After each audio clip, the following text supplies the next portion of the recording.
우리 지난 주일 오후 예배 시간에 우리 윤성호 선교사님 CTS 출연했던 방송을 봤습니다. 여러분, 많은 은혜를 받고 도전을 받았습니다. 여러분, 2편이 나왔다고 합니다. 2편이 나와서 저도 봤는데, 이 2편의 내용은 우리 윤성호 선교사님 그 그룹 안에서 조빌린이라는 그냥 보면은 여자 학생이 있어요. 그 아이의 이야기에 대해서 이렇게 보면 1시간 정도 분량으로 그렇게 다큐멘터리를 찍어서 방영이 됐습니다.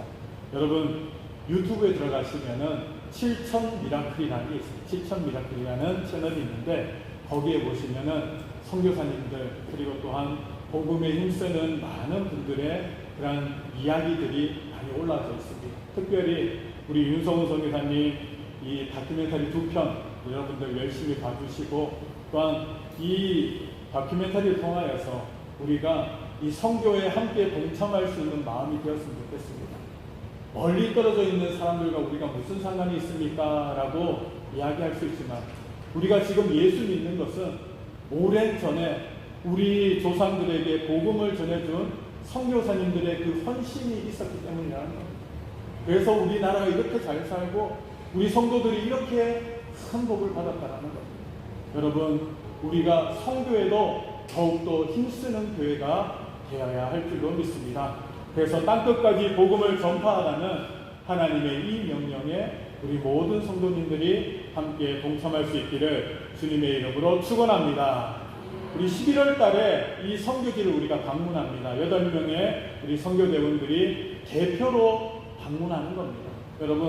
여러분들이 함께 기도해 주셔야 됩니다. 11월 달에 방문할 때까지 잘 준비할 수 있도록 하나님께서 은혜를 달라고 기도하시고, 또한 모든 성도님들이 이 일에 함께 동참할 수 있는 마음을 주시옵소서 기도할 수 있기를 간절히 부탁을 드립니다.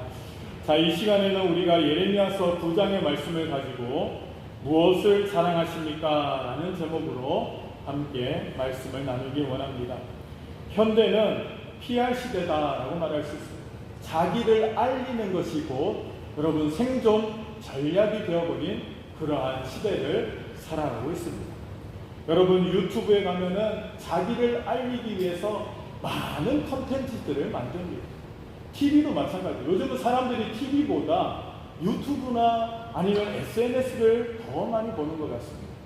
예전에는 볼만한 게 TV밖에 없었는데 요즘에는 볼 수 있는 것들이 얼마나 많은지 몰라요. 그래서 예전에는 방송국만 방송을 했는데 요즘은 개인 한 사람 한 사람이 1인 방송국이 되어서 열심히 자신을 PR하고 자기의 물건을 팔고 자기의 장기나 아니면 이 자기의 그러한 이 능력을 자랑하는 그러한 시대가 되었다라는 겁니다. 그래서 사람들은 TV 위해서 여러 가지 행동들을 합니다. 외모를 아름답게 꾸미기도 하고요. 아니면 다른 사람보다 더 멋진 옷을 입고 나오기도 합니다. 그리고 자기가 가지고 있는 집이나 아니면 차나 아니면 보석들을 자랑하기도 합니다. 여러분, 그런 사람들이 돈을 버는 시대가 되었습니다. 여러분, 인플루언서라고 들어보셨죠? 요즘은 돈 버는 사람이 누구냐 하면은 이 인플루언서라는 사람들이라는 겁니다. 이 능력을 나타내는 사람들, 영향력을 줄 수 있는 사람들이 돈을 버는 시대가 되었다라는 겁니다. 사람들은 유명한 사람들, 그 사람들이 무엇을 입고 어떤 음식을 먹고 어떻게 살아가는지 여기에 관심이 참 많다라는 겁니다. 그래서 요즘 학생들은 누구에게 열광합니까? 아이돌들에게 열광한다는 거예요. 아이돌들이 머리 스타일을 어떻게 하고 어떤 옷을 입고 이런 것에 너무너무 관심들이 많다는 겁니다. 여러분, 어른들은 누구에게 관심이 있습니까? 어른들은 부자들에게 관심이 참 많다는 겁니다. 여러분, 그래서 우리나라에서 가장 인기가 많은 부자가 누굽니까? 삼성그룹의 이재용 회장이라는 겁니다. 이재용 회장이 어떤 옷을 입고 어떤 음식을 먹고 어떻게 살아가는지 일거수일투족에 사람들은 참 관심이 많습니다. 삼성이 어디에 투자를 하느냐, 여기에 따라서 사람들이 모두 다 따라서 투자를 하고 부자들이 어떻게 생활하느냐, 여기에 사람들이 참 관심이 많다라는 것입니다. SNS를 통하여서 유튜브를 통하여서 수많은 매체를 통하여서 사람들은 자기를 자랑하기에 바쁜 그러한 세대를 살아가고 있다는 것입니다. 여러분, 오늘 우리는 무엇을 자랑하면서 살아가고 계십니까? 여기 앉아 계신 분들 가운데서도 SNS 하시는 분들이 많으실 겁니다. 인스타그램이나 유튜브나 아니면 카톡이나 여러 가지 매체들을 이용하여서 자기의 삶을 사람들에게 드러내시는 분들이 많다는 거예요. 그래서 어디 좋은 데 놀러 가면 사진을 찍어서 끊임없이 막 올리는 분들이 많아요. 나 여기에 왔다. 나 이런 음식 먹는다. 난 이런 사람들 만난다. 이렇게 사진을 찍고 올리는 그런 일들을 사람들이 참 많이 한다는 거예요. 그것은 곧 자기를 자랑하는 그런 모습이라는 겁니다. 여러분, 자랑하는 것이 꼭 나쁜 것만은 아니다라고 말할 수 있습니다. 자랑이 없는 사람은 자기의 삶이 없는 사람이라는 겁니다. 왜냐하면 자랑은 곧 자기 긍정의 표현이기 때문이라는 겁니다. 여러분, SNS에 나쁜 거 올리는 사람들은 없다라는 거예요. 자기가 사업하다가 망한 거 올리는 사람들 잘 없습니다. 잘 되는 거, 좋아하는 거, 그래서 보면은 좋은 것들만 올리려고 하지, 안 되고 힘들고 어려운 일들, 그런 일상을 SNS에 올리려고 하지 않는다는 겁니다. 자기의 긍정의 표현을 올리려고 한다는 것입니다. 그러나 자랑에도 참된 자랑이 있고 헛된 자랑이 있다라고 성경은 말씀하십니다. 참된 자랑은 삶에 유익을 주고 헛된 자랑은 삶을 해치는 특징이 있다라는 거예요. 자랑도 여러분 잘 해야 된다라는 거예요. 무턱대고 자랑하다가는 어떻게 됩니까? 욕먹기 쉽다라는 거예요.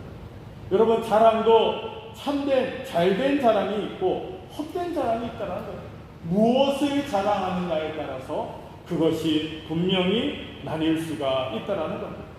여러분, 성경에 보면은 자랑거리가 참 많았던 사람이 있습니다. 그 사람이 누굽니까? 바로 사도 바울이었다라는 겁니다. 여러분, 바울은 하나님께서 크게 쓰임받은 사람이었다라는 겁니다.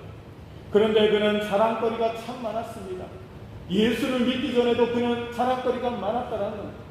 예수 믿기 전에 그의 자랑거리가 무엇이었습니까? 바울은 훌륭한 가문을 가졌습니다. 그리고 명석한 두뇌를 가졌습니다. 그리고 그 당시에 최고의 학벌을 가졌던 사람이었다라는 겁니다. 신앙적으로도 도덕적으로도 열심적으로도 어느 누구와 비교해서 결코 부족함이 없던 사람이 바로 사도 바울이었다라는 겁니다. 그런데 그러한 여러분, 이 사도 바울이 믿기 전에 자랑했던 모든 것들은 모두 다 헛것이었다라고 사도 바울은 고백하고 있다는 겁니다. 참된 진리를 알기 전에는 이런 것들을 자랑했습니다. 자신의 부유함을 자랑하고 자신이 많이 아는 것을 자랑하고 가문을 자랑하고 자기의 열심을 자랑했던 이 사도 바울이 예수님을 만나고 나서는 이전에 자기가 자랑했던 모든 것들을 배설물로 여긴다라고 말하였다라는 거예요. 참으로 부끄러웠다라고 고백하고 있다라는 거예요.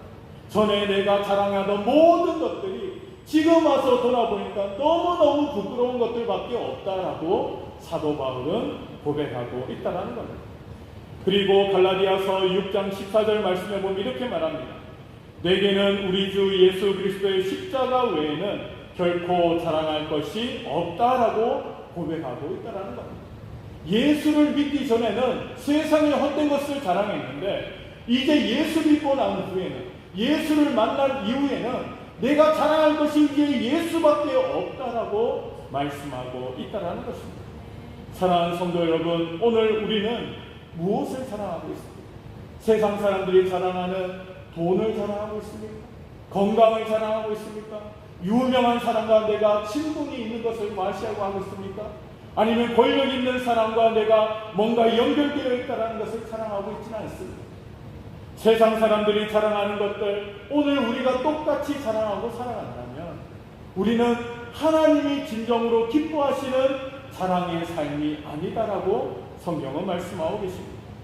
오늘 본문의 말씀을 보면은 눈물의 선지자인 예레미야가 기록된 성경이다라고 말씀하십니다.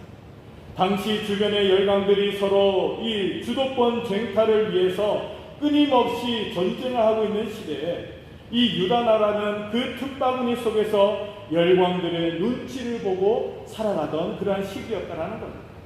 여러분, 이스라엘 민족들의 이 역사를 보면 꼭 우리나라가 겪었던 역사와 너무 비슷한 부분들이 많다는 거예요. 끊임없이 이 남유다와 북이스라엘은 열강의 침입을 받았어요. 그 열강의 틈바구니 속에서 애국과 아수르와 바벨론과 로마와 수많은 이 대제국들 사이에서 어디에 붙어야지 우리가 살아남을까? 어느 나라의 도움을 요청해야지만이 우리나라가 살아남을까?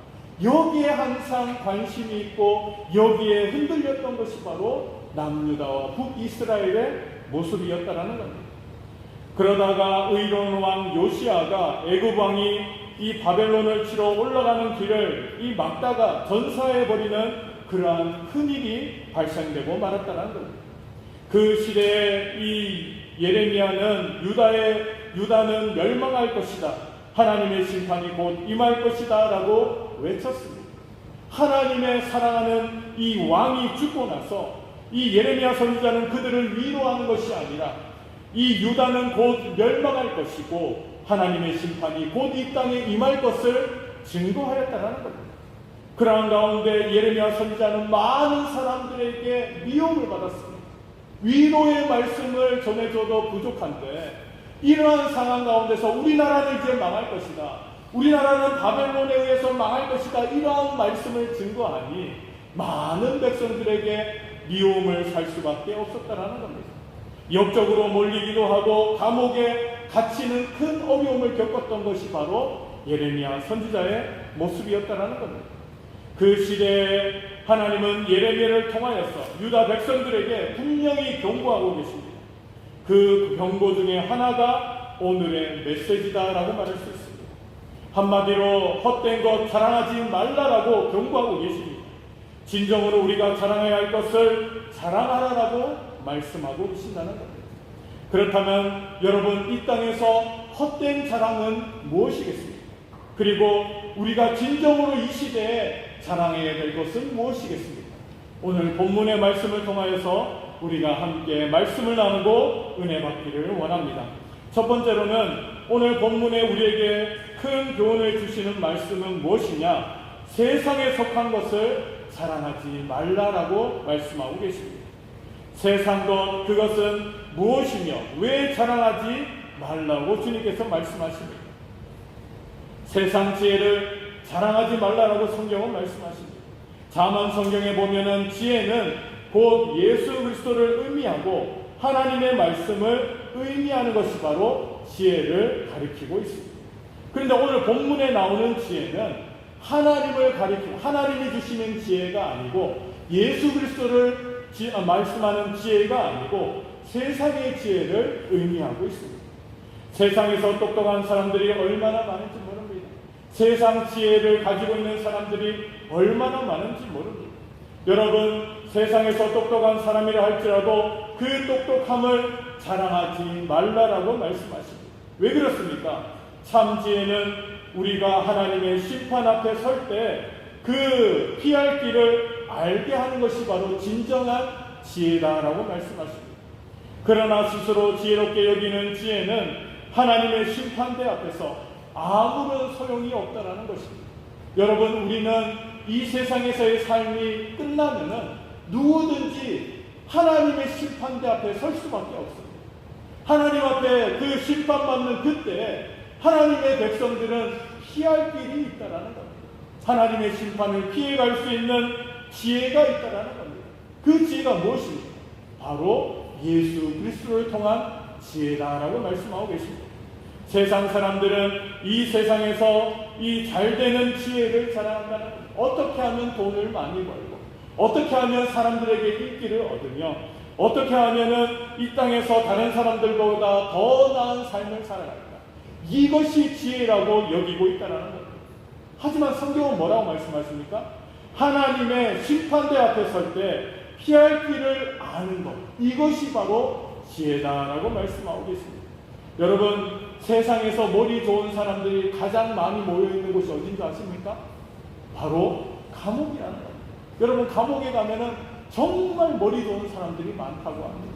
좋은 학교 나온 사람들도 많다고 합니다. 서울대, 연세대, 고대 이렇게 이 나라에서 학벌이 좋은 사람들이 가장 많이 있는 곳이 바로 이 보면은 감옥이라고 합니다. 여러분, 머리 좋은 사람들이 빠지기 쉬운 가장 큰 함정이 뭔지 아십니까? 그것은 바로 도박의 함정이라는 겁니다. 그리고 사기의 함정이라는 겁니다. 머리 좋은 사람은 나는 도박을 해도 분명히 돈을 딸 수 있어. 나는 주식을 해도 분명히 많은 수익을 낼 수가 있어. 나는 결코 사기를 당하지 않아. 이러한 마음으로 살아간다는 거예요. 왜? 머리가 좋기 때문에. 다른 사람들보다 머리 좋은 사람들이 이러한 도박이나 사기에 여러분 자신만만하면서 살아간다는 거예요. 근데 여러분 한번 보시기 바랍니다. 누가 사기를 당합니까?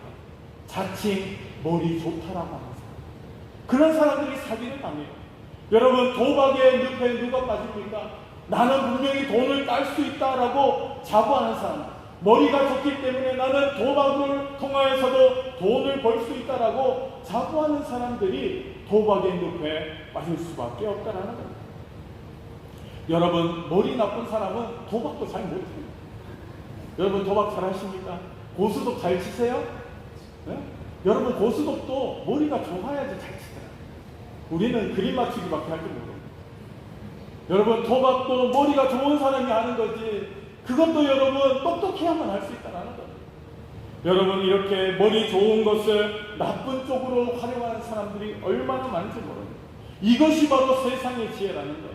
세상의 지혜는 파멸의 길을 갈 수밖에 없습니다. 세상의 지혜는 결국에는 지옥 문 앞에까지 밖에 갈 수밖에 없다는 거예요.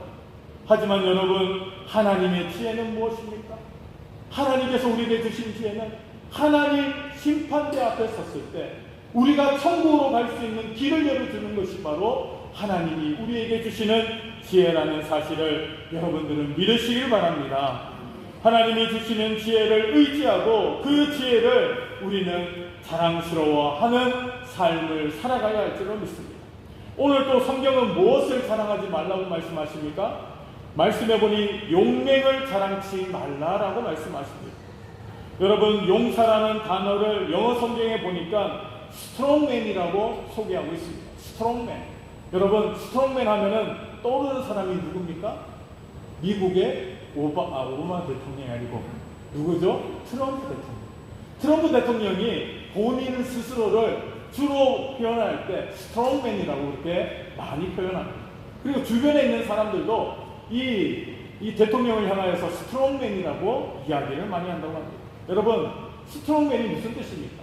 강한 사람이라는 거예요. 강한 사람, 능력 있는 그러한 사람이라는 겁니다. 여러분, 이 트럼프 대통령 덩치를 한번 보십시오. 아주 거인과 비슷합니다. 키도 크고요, 덩치도 좋고요. 얼마나 돈이 많은지 몰라요. 능력이 있습니다. 대통령 되기 전에도 여러분 능력이 있습니다. 사업가로서 뛰어난 능력을 발휘했습니다. 그리고 여러분, 대통령이 되니까 더 큰 능력을 막 휘두르는 모습을 봅니다. 세상 사람들은 그런 사람을 보고 뭐라고 이야기합니까? 스트롱맨이라고 하는 거예요. 스트롱맨. 힘 있는 사람, 용사라고 표현한다는 겁니다. 여러분, 체력적으로 강한 사람은 그 건강을 자랑할 수밖에 없습니다.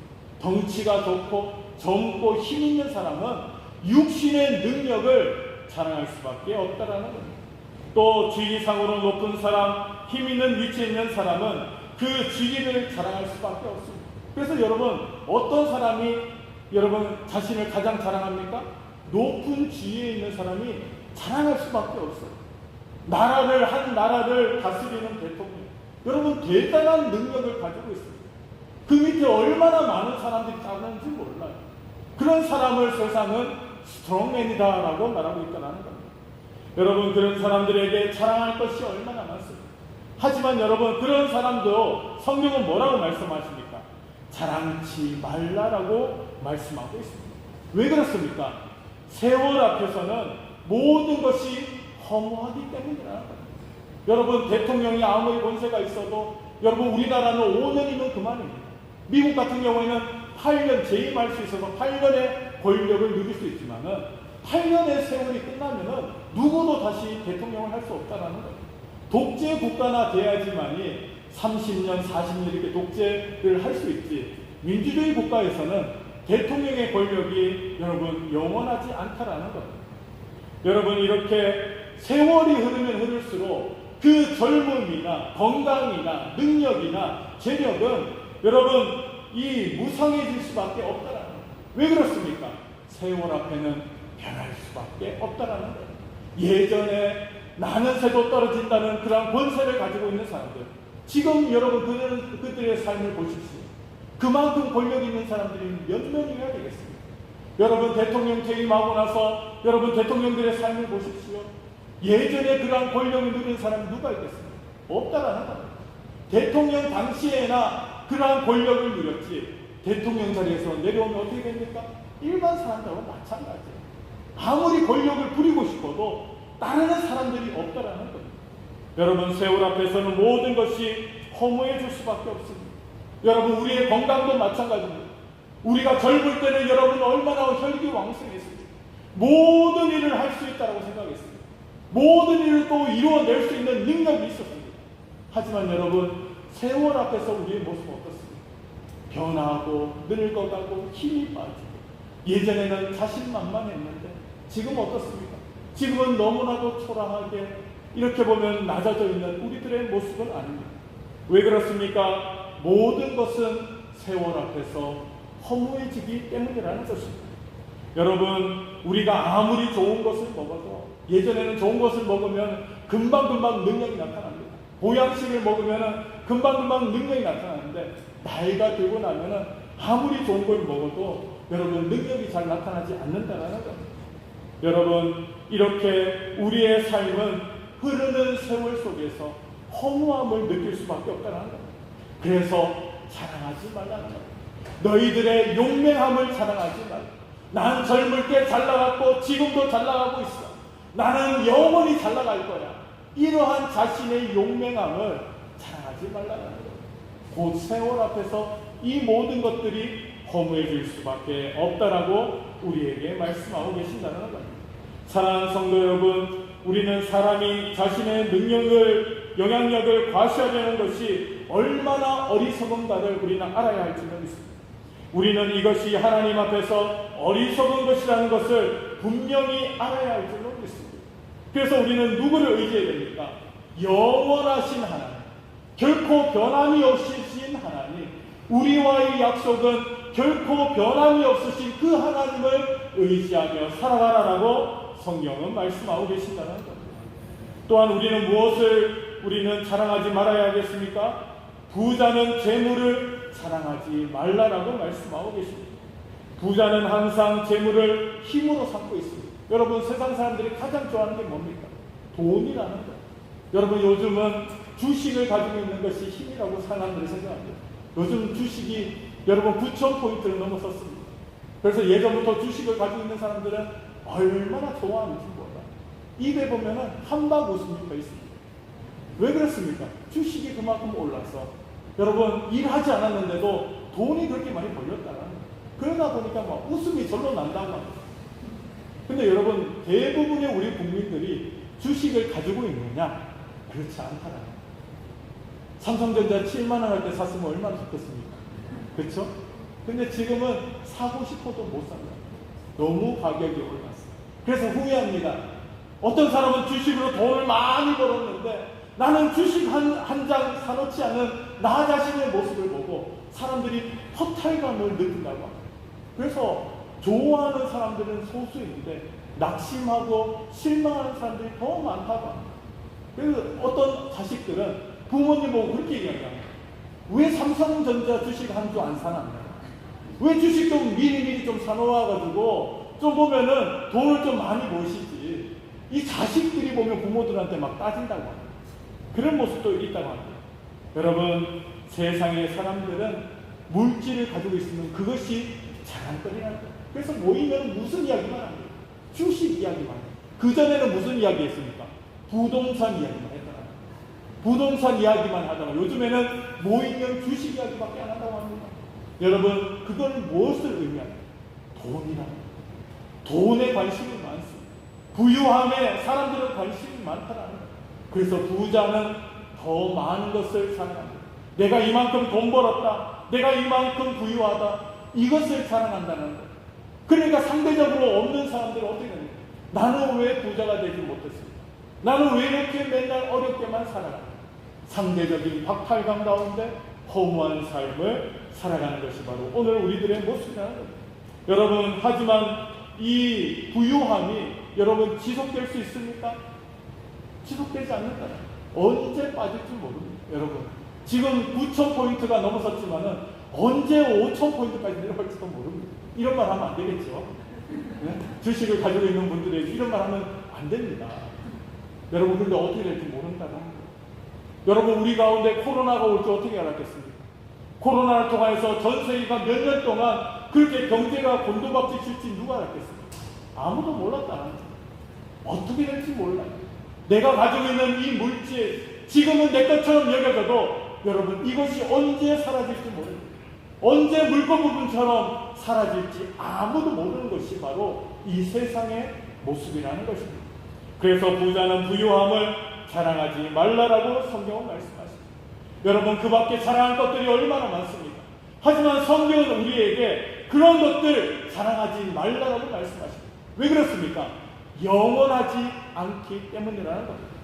그렇다면 오늘 성경은 우리에게 무엇을 자랑하라고 말씀하십니까? 오늘 본문 말씀 보면은 24절 말씀에 보니 하나님을 아는 것을 자랑하라라고 말씀하고 계십니다. 내가 이 세상을 살면서 자랑할 것, 나는 하나님을 안다. 이것을 자랑하면서 살아라라고 성경은 말씀하고 계신다는 겁니다. 나의 건강, 나의 부요함, 내가 이 세상에서 인기가 있고 다른 사람들이 인정해주고 이런 것들을 자랑하는 것이 아니라 나는 하나님을 안다. 하나님도 나를 아신다. 이것을 자랑할 수 있는 성도들이 되어야 한다라고 성경은 우리에게 말씀하고 계십니다. 요한복음 17장 3절 말씀에 보면 이렇게 말씀하십니다. 영생은 곧 유일하신 참 하나님과 그의 보내신 자 예수 그리스도를 아는 것이니이다 라고 말씀하고 계십니다. 여러분, 영생이 무엇입니까? 영원히 사는 것이 영생이라는 거예요. 여러분, 영원히 살고 싶지 않으십니까? 우리는 예수를 믿거나 예수를 믿지 않거나 우리는 영생하는 존재다라고 성경은 말씀하십니다. 여러분, 하나님을 믿고 예수를 믿는 자는 하나님의 은혜 가운데서 축복의 삶으로 영생의 삶을 살아가지만은 예수를 믿지 않고 구원받지 않는 자는 어떤 삶을 삽니까? 저 지옥에서 영원한 고통 가운데 살아간다는 겁니다. 누구나 다 영생의 삶을 살아갑니다. 영생이 뭐라고 말씀하십니까? 유일하신 참 하나님과 그의 보내신 자 예수 그리스도를 아는 것, 이것이 바로 영생이라고 성경은 말씀하십니다. 여러분, 영원히 살 때 행복하게 살고 싶습니까? 아니면 괴로운 가운데 살고 싶습니까? 행복한 가운데 살고 싶지 않습니까? 그러기 위해서는 우리가 어떻게 해야 됩니까? 하나님을 알아야 된다. 하나님이 우리를 어떻게 구원하셨는지 알아야 된다는 거예요. 그리고 그 구원의 능력이 나에게 있다는 사실을 우리는 확신하면서 살아가야 된다. 그래서 하나님을 아는 것이 중요하다라고 성경은 말씀하고 계십니다. 여러분, 또 우리는 무엇을 알아야 되겠습니까? 인간을 향한 하나님의 사랑을 깨닫고 자랑할 줄 알아야만 한다는 겁니다. 여러분, 오늘 24절 본문에 보면 나 여호와는 사랑과 정의와 공의를 땅에 행하는 자인 줄을 깨닫는 것이라 라고 말하고 계십니다. 하나님이 어떤 분이십니까? 하나님은 사랑과 정의와 공의로 땅을 행하는 그러한 분이 바로 하나님이시라는 겁니다. 여러분, 우리는 하나님을 제대로 알아야 될 필요가 있습니다. 하나님은 하나님의 백성들을 끝까지 책임지시는 하나님이시죠. 어떻게 해요? 사랑과 정의와 공의를 통하여서 우리 믿는 자를 끝까지 책임져 주시는 분이 바로 하나님이시라는 거예요. 여러분, 세상의 것들은 유한합니다. 조금만 지나면 변할 수밖에 없습니다. 여러분, 요즘 날씨가 무덥다 보니까 여러분, 음식이 얼마나 쉽게 상하는지 몰라요. 음식 조심하시기 바랍니다. 아무 음식 막 이렇게 주워 먹으면 안 돼요. 여러분, 우리가 음식을 먹을 때 상했는지 상하지 않았는지 꼭 확인하고 드셔야만 한다는 겁니다. 요즘처럼 여러분, 이 날씨가 더울 때는 겉으로 보기에는 멀쩡한 음식도 상한 음식이 얼마나 많은지 몰라요.